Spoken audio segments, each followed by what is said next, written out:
आप सबको याद होगा कि अर्ली 90s में याहू बहुत चलता था। सब लोग याहू ही यूज़ करते थे। खास करके ईयर 2000 में वो अपनी पीक वैल्यूएशन पे था। लेकिन याहू ने ऐसी कौन सी गलतियां कर दी जिससे अभी उनका नाम और निशान भी नहीं दिख रहा। याहू की इन 3 गलतियों की वजह से ये हालत है। जब लोग मोबाइल पे स्विच हो रहे थे तो याहू ने उस पर ध्यान नहीं दिया। याहू मोबाइल पे 11 मार्च 2020 में लॉन्च हुआ था, जबकि जीमेल 1 अप्रैल 2004 को ही लॉन्च हो गया था। तब तक बहुत देर हो चुकी थी। एप्पल और गूगल ने पूरा मार्केट डोमिनेट कर लिया था और आने के बाद भी उसे कुछ चीज़ें अडेप्ट करने में बहुत टाइम लग गया था, जैसे कि .com।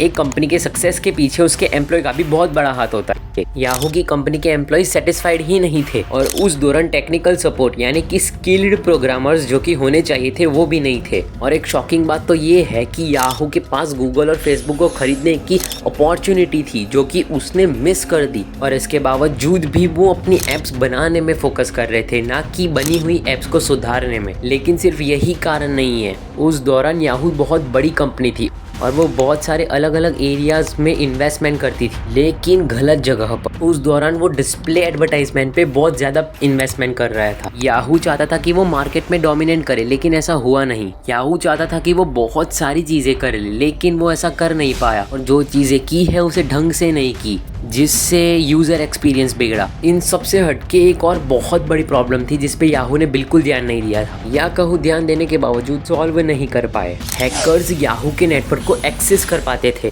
याहू अपने यूज़र का डाटा कुकीज़ में स्टोर करता था, including user name and password, और हैकर्स उसे हैक करके दूसरों के साथ फ्रॉड करते थे। और याहू इतनी बड़ी कंपनी थी कि वो चाहती तो इन सारी प्रॉब्लम्स को चुटकियों में सॉल्व करती थी, लेकिन उन्होंने ऐसा किया नहीं, and it become the reason for the downfall of